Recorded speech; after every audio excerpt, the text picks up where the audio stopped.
people of the state of Michigan versus Sherrone Moore. Mr. Simon.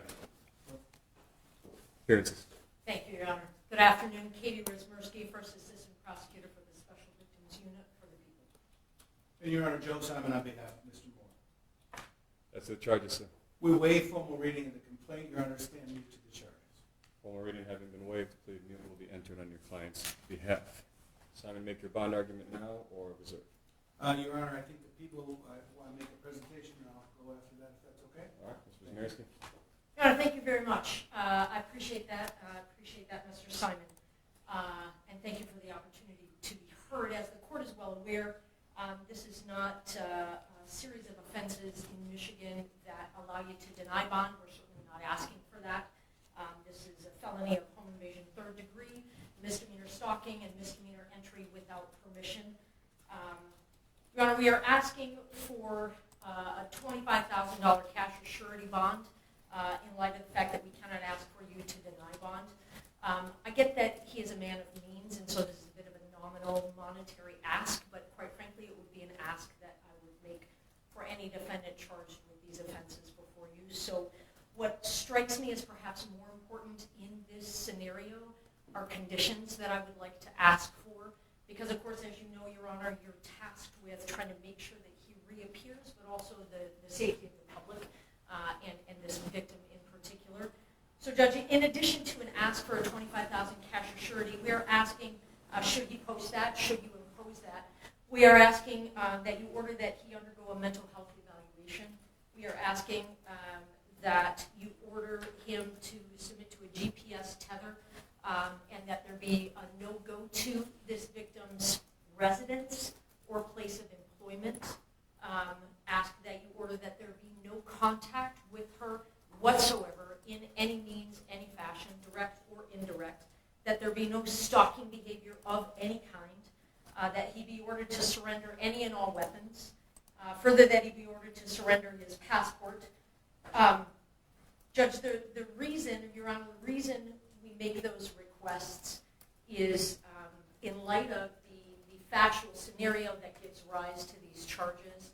My best understanding from a thorough review of the police report and as much body-worn camera as I've had an opportunity to review is that I understand that our victim broke up. They had an intimate relationship for a number of years, defendant and victim, that our victim broke up with this defendant on Monday morning early, that there continued to be defendant making numerous phone calls and sending numerous texts from that time moving forward that she did not answer, did not respond to, and did not want.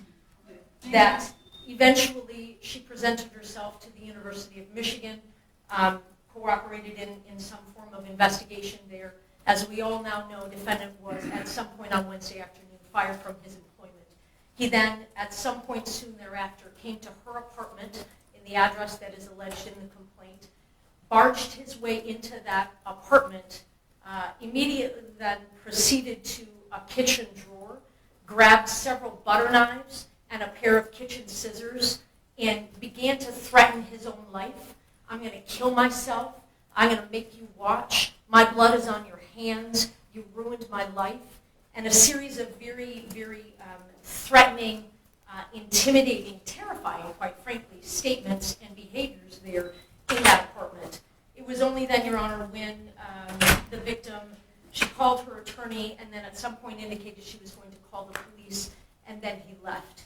And so, Your Honor, while I understand that there isn't evidence to suggest that he directly threatened the victim with any of those implements that I've indicated, the totality of the behavior is highly threatening and highly intimidating. She was terrorized, Your Honor. And in light of the totality of all of those circumstances, we consider the defendant to be a risk to public safety, a risk to this victim, and it is for those reasons that we are asking for those specific conditions. I am more than happy to answer any other questions that the court may have or give you further information, and I appreciate the opportunity. Thank you, Judge. Mr. Simon is the bond. Your Honor, let me start at the end where the people ended. in terms of risk to public safety, my client's 39 years old with 0 prior criminal history, 0 prior contact with the criminal justice system in any fashion. The threat to public safety argument by these charges, maybe that's the point, but there's no evidence to suggest that he's a threat to the public safety.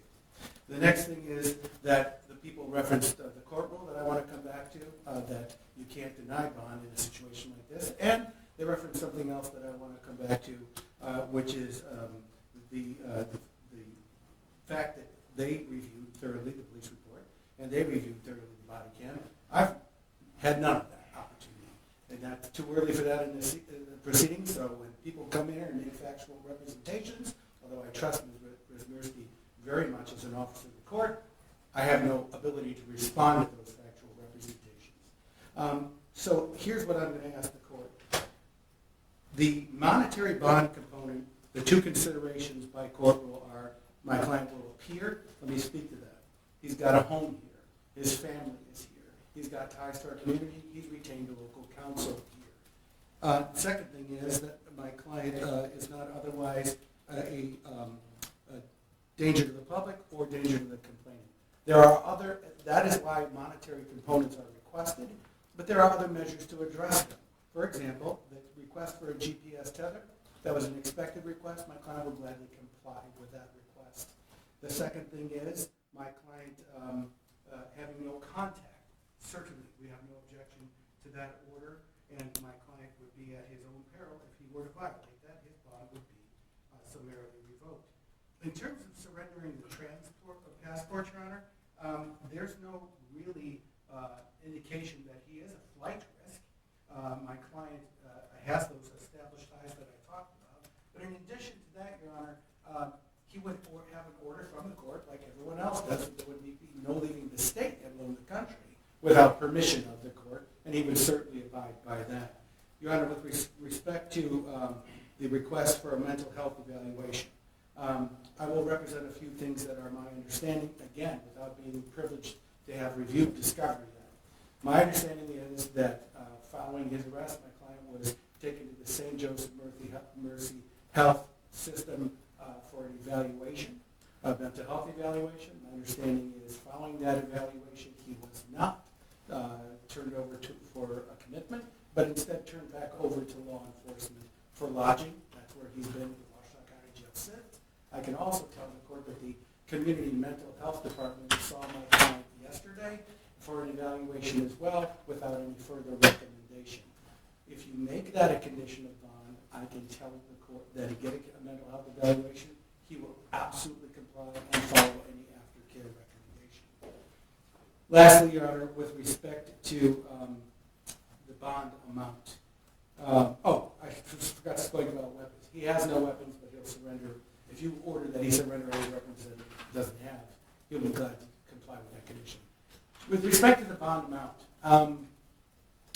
Your Honor, in a case like this, with charges like this, in a normal circumstance, we'd be requesting a personal recognizance bond and frankly expecting the court to order that. We all know this is not our ordinary circumstance. It's not an insignificant amount of money to anyone. And I ask that the court set the bond amount to the principles not of my client's bank account, but to the principles of the charges and to the principles of the court rule. Therefore, I'm requesting that if the court orders a monetary component at all, that it be with a $25,000 10% privilege. And also, Your Honor, if my client is to order to a GPS tether, things have to happen pretty significantly to try to get that in place in time for what we hope to use in this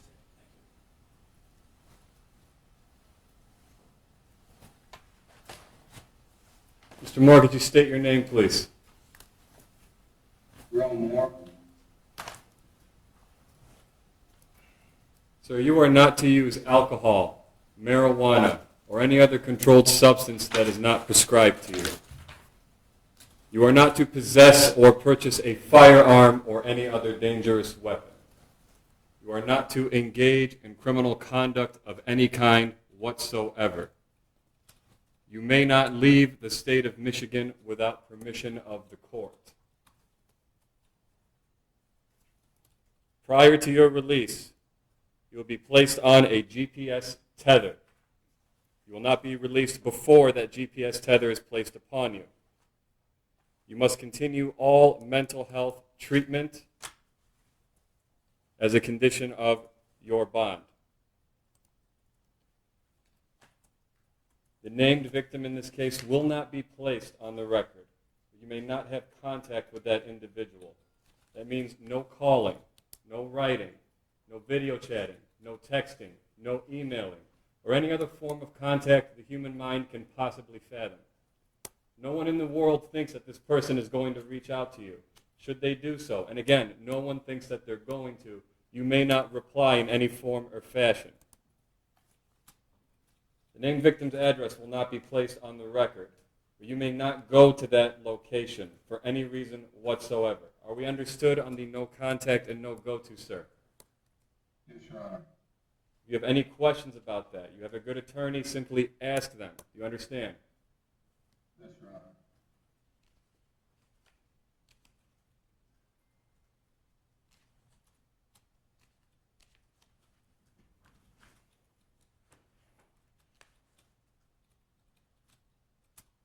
Bond will be set in the amount of $25,000 cash surety, as requested by the prosecution's office.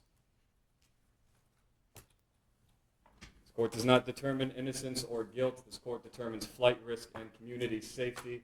The court finds with these conditions in place, it has been met.